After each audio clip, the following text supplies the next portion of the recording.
Hot stove conversations about baseball, history, football, and current events that may leave you saying there's more to consider. Now, here's your host, Jack Moore. Okay, more to consider, Jack Charles. Here we go again. All right, we're on another rampage here of news and information, commentary, etc. Charles, how are you, sir? I'm doing okay. Doing all All right, right, buddy. I think You're getting ready to throw the grenade in the room, so go for it. Get it up. Here we go. Do it. I think we need to name this should I say this segment to we need to come up with a name. And I would think Jack of in it the as Box just and Chuckles, or Chuckles and Jack in the Box. No, not that part. Like that. Not that. That part. More so describing what we're about to talk about and the people that we're about to name. Oh yeah. We need to come up with something. How about people in the comment section? Yeah, come up with some names, and we'll throw them back and forth.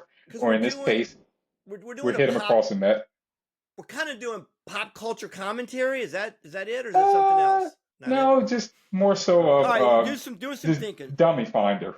Or whatever, So this is just one of these cases. Serena Williams goes into a 5-star hotel, and she finds in New York. In New York, yes, yeah. A cotton plant, and she's having a fit about it. And I've always said that if people like that, who have no real issues, they have to manufacture issues. And for the greatest female tennis player of all time to have such a fit about this is a clear example of she doesn't have any real problems. And she's manufacturing this stuff. So as for someone who grew up in the South and is driven by many a cotton field, not one time in all the thousands of miles of cotton fields that I've driven by, literally, did I ever feel any sort of way. I didn't really care because the vast majority of the clothes that I have on right now are made out of cotton.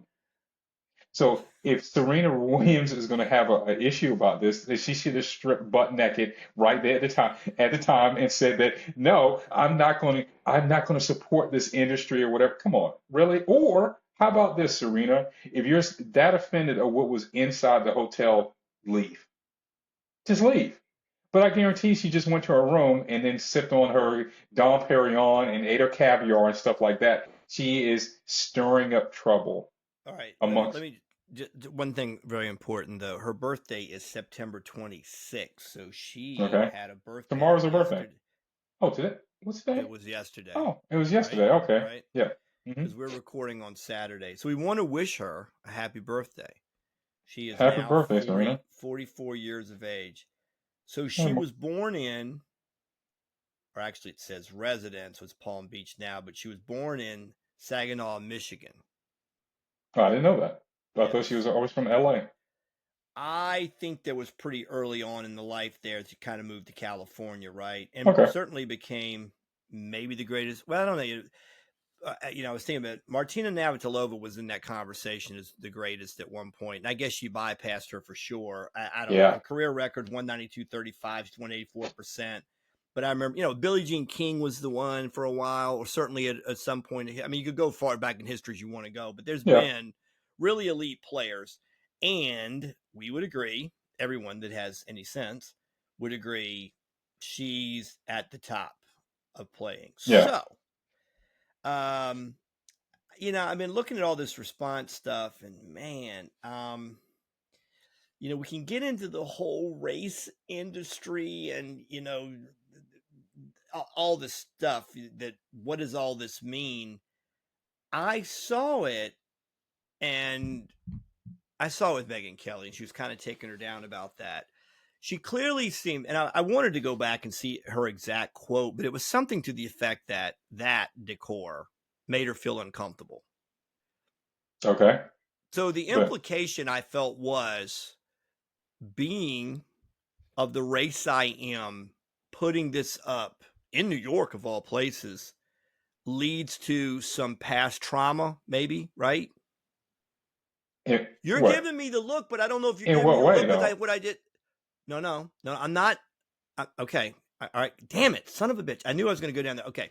I'm looking at the responses to the Megyn Kelly thing, and these people, a ton of people are on there like, I grew up in Alabama and I'm white, and we all had to pick it. We all had whites. I'm white. Daddy was white. Mom was white. The dog was white. We all picked cotton. Like, so I don't get why these people who were born most likely in the 20th century, or maybe even early into the 21st century, are like, it ain't 1865 anymore. It's not like there's not a lot of people that grew up in the South that pick cotton. Exactly. Okay? Yeah. So it's just not a lot. It's not a lot. My point is, didn't you feel like if there's a controversy here or a backlash, it was that I felt that what the argument was she was making, she goes, all right, everyone, how do we feel about the cotton as a decoration? She asked her fans. Personally, for me, it doesn't feel great. She also picked a single ball, feels like nail polish cotton. She athlete was in New York to support friend Kim Kardashian, blah, blah, blah. So I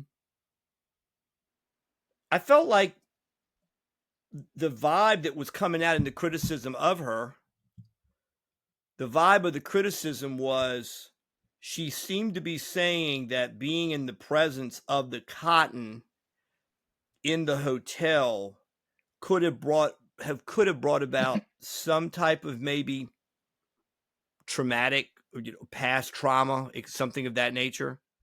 Yeah. Okay. You don't agree with that? No, man. Of course, I don't agree with that. If she's going to say some BS like that, she really truly is part of the problem. Here's some analysis. Serena Williams expressed discomfort after seeing a cotton plant decoration in a New York City hotel, stating doesn't feel great due to the historical associations with slavery. She highlighted the difference between decorative use and its deeper significance in art, referencing her own sculpture at home that addresses Black history. All right, let's be fair, though. Let's be fair. Okay. Does cotton carry with it some level of historical significance? Let's be honest, right? When you hear cotton, does your mind not at some level to go? It might go to Eli Whitney, cotton gin. It might go, King, but it was King Cotton. It was the crop that kept the South, the antebellum South, in business. It was tobacco to cotton, right? That's fair, right? Okay. Yeah. So it's not a stretch to say that when you see cotton, you couldn't associate it with an American history, the slave, not so much the slave trade, but the use of slave labor in the picking, manufacture, whatever, of the cotton industry. Fair? Yes. Doesn't she have a point then? Maybe. No. And the reason she doesn't have a point is because she's trying to associate something from more than 150 years ago with today. And they really have nothing to do with each other. And that's why I brought up the whole point. If she's that triggered by cotton, then she needs to take her clothes off. Honestly. Okay. Now, okay. I'm going to push back. Sure. Right, I'm going to push back, though. I'm going to push back. That's fine. Do we not see it on it's a bowl of cotton? What's it on? What's the wording for? It's a bowl. Yeah. Right. But, okay. But when we see it in that configuration, I remember picking some in the South one time and brought it back on a trip. I can't remember what state I was in. So have I. I think it was in Arkansas, actually. It's in Virginia, actually. You can find cotton in Virginia. Yeah. Everywhere. Literally everywhere.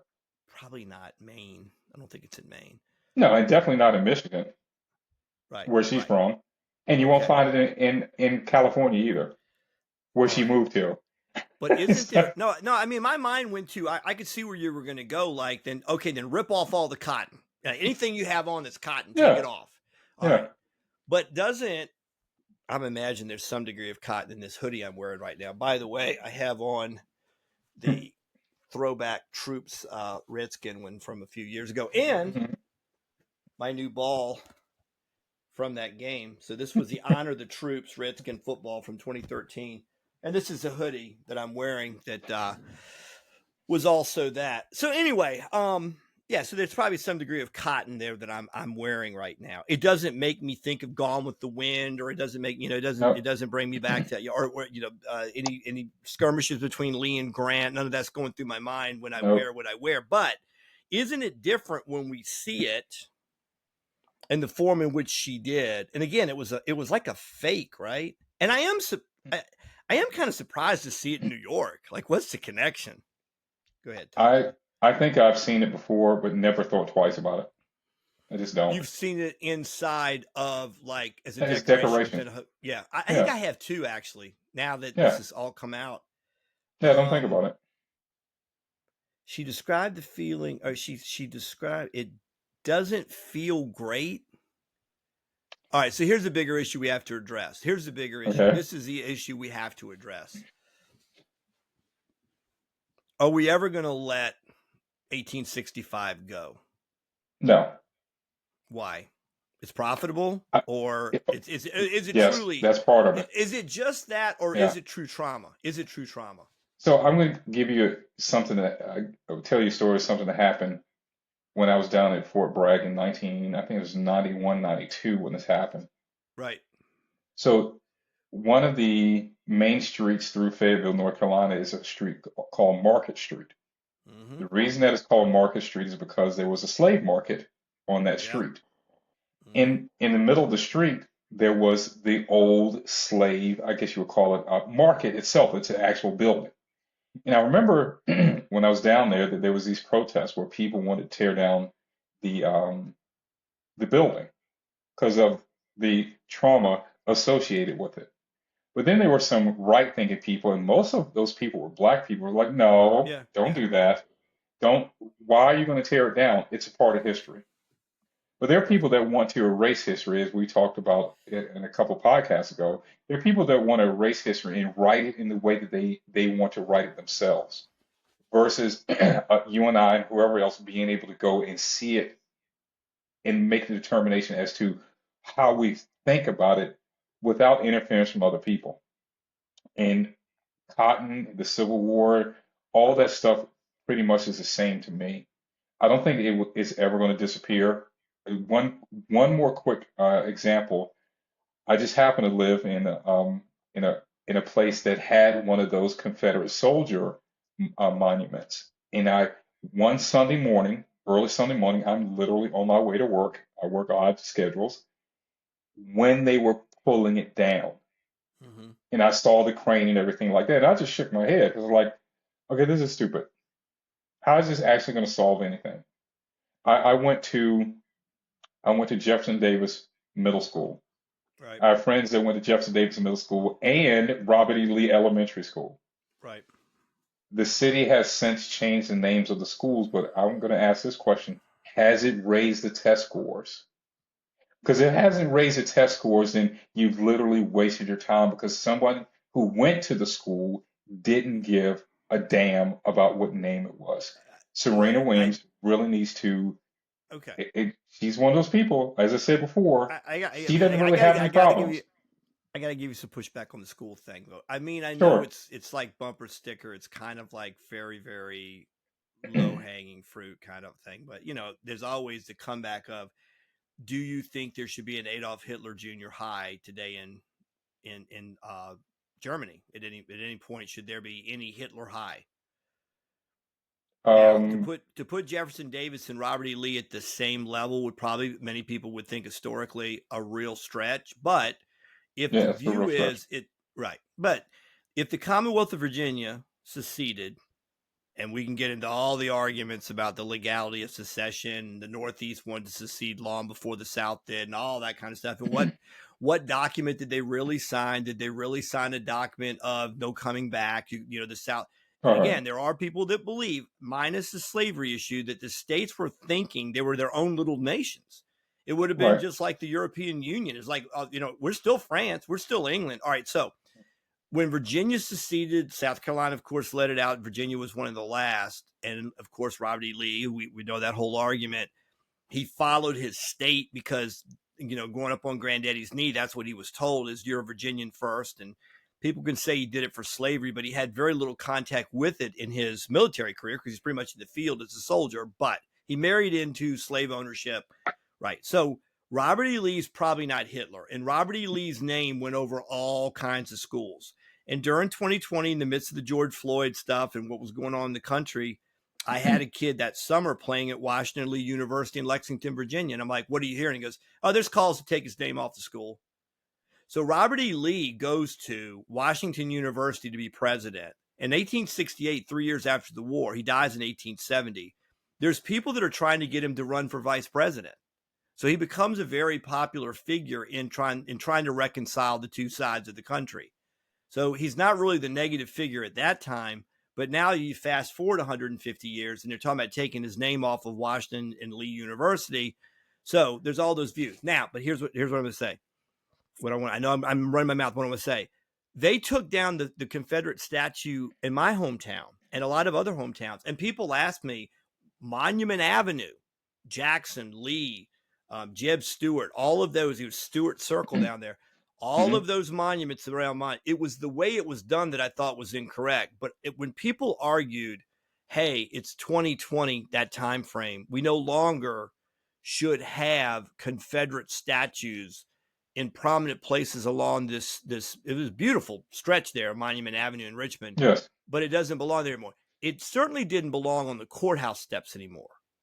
Now, some had said, and I agreed with it, if you're going to remove it from these public places, take it to a Confederate cemetery somewhere, take it somewhere, preserve it. But don't go spray paint it, knock it over and all the rest. That's an act of violence. That's not an act of political will. But here, oh my gosh, it was only like 30, 35 years ago, they had the whole dust up about taking the Confederate flag off of South Carolina State House. All right. Brother, I'm sorry. The Confederate battle flag did not belong on the South Carolina Capitol. I'm sorry. It didn't belong there anymore. Now, the thing about the statues, and I can get it. If somebody says, I'm a black member of society and I don't want my tax dollars to go support that. Now, it's so minuscule, it's not worth mentioning, though. But there were blacks that fought for the Confederacy, and that whole story about that. There's a really uncomfortable truth about a lot of the stuff that went on in the South. It doesn't justify a monument in some small town, and a lot of those monuments, almost all of them are like 1904 to 1907. Yes. And the argument is they had paid off a lot of the war debts, and they finally had enough cash in these small towns to actually dedicate. They didn't do it in 1890 because the South was completely devastated by the war. They didn't have the money. So at the turn, and I think it was something about some kind of an anniversary was coming up too. It was approaching the Jamestown anniversary, 300 years. So there was a lot of stuff going on that time frame. But most of those, this, and anyone that's listening to us from the Deep South, you go through any small town in the former Confederacy, everyone had a monument to the same like Confederate soldier monument. And ours, I don't know what happened with the one in my town. I think they took it to a funeral. I mean, to a cemetery. So I didn't disagree with that, but not by means of toppling and by spray painting and doing the rest. I don't think that was the right way to go about it. But I think everything should be open to public debate. And if enough people say no, but I get what you're saying too. You can't totally erase history. But I think there is a question of taxpayer funding for the upkeep of certain kind of history. Go ahead. No, I agree with you. But when it comes to Serena, you talk about a stretch. That is an absolute stretch to try to rile people up because you see a cotton plant inside of a restaurant. I'm sorry, a hotel. Hotel, yeah. And you're being quote unquote triggered because you see a cotton plant. Really? Yeah. Come on, man. I can't go with that. I think it starts to illustrate. It's almost, I don't want to say buffoonish, but I just say, it's not, cliche is not the right term, too easy, whatever you want to say. It's like a game plan. It's like a playbook. That's a better way of putting it. It's like a playbook out there. Like, hey, what's the easy stuff? You know what I mean? It's like, hell, there's a cotton plant. I got some ammunition here, where somebody could rationally say, do you really think here in New York that the vibe they're going for here or the message they're going for is to put a cotton plant out to trigger you because of feelings of slavery that we don't even know that you're people. I don't know her background. You know, being born in Michigan, she could have very likely had a family that escaped the South and came north for jobs in the automobile industry. Yeah, I mean, that's probably the, you know, but go ahead. That's true. But if you have to explain why you're offended, then more than likely you're doing that because you don't think anybody is going to understand, or should I say, they're not going to be able to put two and two together in the first place. So say, for instance, she saw the cotton plant and she just put it up beside her and then walked away and posted that picture. What do you think the people would have said? Probably nothing. Right. Nothing. But if she's having to go through this explanation as to why I'm offended about this. And then the next thing you know, people are like, yeah, I'm offended too. Or are you? Well, I think we're in agreement. We're in agreement, right? That was like her own social media posting. Like she was consciously like trying to tell the audience, her followers or whatever, hey, it's how I'm feeling. And I'm in here and oh my gosh, I just saw this. Check this out. How are we feeling about this? I'm not feeling too good. So clearly the message was, I see cotton, fake or otherwise, you know, it's some kind of representation of, and I have, again, some type of historical trauma or something at 44 years of age, born in 1981, and however many decades removed from. But again, I don't know. She's born in Michigan. I don't know how far the family are is from the South. Would they ever lived in the South? I would imagine there's a lot of history of, you know, certainly black people that were in the South making it up to the North. Up in Michigan was certainly one of the areas along the eastern seaboard or the northern cities, Philadelphia, New York, Boston. We know that. So, but how connected she is to actual knowledge of, and again, I thought I wouldn't call it powerful, but when I'm looking at these people, again, Megyn Kelly is where I saw it. She's posting like, really, you're gonna bitch about, you know, this representation of a cotton plant, you know, and then That's all crazy. these people, they weren't really attacking her. They were just like, hey, I'm white. We all pick cotton. Hey, I'm white. We grew up in Alabama. Right. Guess what? We were poor. We were dirt poor. Guess what? We worked in the fields. Guess what? We pulled tobacco. You know, they're saying like, what makes you think that tobacco is only, that it's only representation that we carry in our collective consciousness is slavery? Because to them, yeah, go ahead. I'm going to just tell a story in Sure. Closing. Tell a story. Yes, sir. Yes, sir. When I was a kid, I grew up with a shotgun in one hand and a fishing rod in the other. And we used to hunt in this very rural part of Virginia. And a lot of times when you are in these, let's just call them in the country, they have dirt roads, and these dirt roads serve dual purposes. Getting from one, you know, a plot of land to another, but also they'll serve as a property line. That's exactly right. I know exactly what you're talking about. Yeah. So I remember we had finished hunting in this one plot of land in the morning, and we're heading toward another plot for the afternoon. And it's a convoy of us. And we're driving, and I remember being in the truck, I'm probably 8 or 9 years old. And I'm in the truck with my father driving and his cousin to the right of me. I'm sitting in the middle. And we drive by this house. And this house literally had a Confederate battle flag in the front of it. And they were these white guys sitting on the porch with their AR-15s and stuff like that. And I remember my dad pulling this pistol out of his holster and he had it in his lap. And his cousin did the same thing. And they're looking at us and we look at them. We go on our merry way.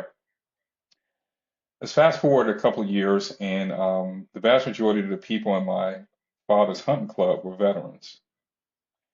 And what they would do is they would literally shell out money from the dues of their hunting club, and they go and rent vans, and they would go up to the VA hospital in Richmond, and they would pretty much pay for these guys to come down to go hunting for one day.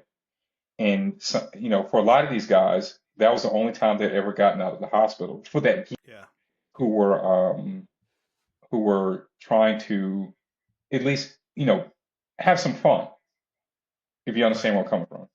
So sure, absolutely. interesting stuff to talk about the whole Serena Williams situation and other things, or just really the reactions to it. The reaction to put something out there on social media. And this, again, I think is what we keep talking about. Some people are going to be angry that we even talked about this. Some people are going to say, wonderful that you brought it up because she was silly to bring it up. I mean, I'm looking at it as a person, just as what's the motivation, like, really? But then again, I mean, I do leave open that maybe there are some Black folks that see that representation even in a hotel in New York and say, shudders go down my spine. I know what once happened to people that look like me. I get it. But again, I think it was impactful to hear that there were a lot of white people that I'll put it this way. I don't know, given where she grew up and her going directly into a tennis career and else, I seriously doubt, although I can't be sure, that Serena Williams ever picked cotton. But the people that were making responses were a lot of white people that said, yep, I grew up in that part of the world and I damn sure picked cotton. And they talked about how difficult it was, what it would do to your hands. Like there was certain parts of picking the cotton could do immense. Your hands are pretty raw all the time, things like that. So it doesn't mean that they had the same connection to images of slavery, but they have a much greater connection to picking cotton, I guess is the point. So they have a greater connection to picking cotton. She's making a point. I don't think they hate cotton. The people that were coming on there, they were just saying, hey, I pick cotton. And saw a lot of white people. And it was funny. One of the things, touching, call it whatever you want. I mean, I think it was kind of endearing. One woman said, I used to pick cotton in a field when she was in one of the southern states. And there was an old Black gentleman that was my favorite guy to work with because he told stories all day and we all loved him. So she goes, I picked cotton with Black folks, and there was this one guy and he was Uncle Ed or something. And he came out, he was much older than us and we all picked cotton together and he told great stories. And I love the old man. So who the hell knows, and I'm sure he's passed on to his reward because this lady probably was talking about picking cotton a number of years ago. There you go. So people all have their histories and they have their stories. Charles, try to say something else and see if you come through. You're not coming through. Okay, love you, brother. We're going to cut it off right there. More to consider. Please subscribe to the channel. Like us, please. Send comments and follow us on some of the other platforms. Okay. Thanks, everybody, and see you soon. Thanks for tuning in. If you like the show, subscribe and hit your notification button to get an update when we post another episode. See you soon.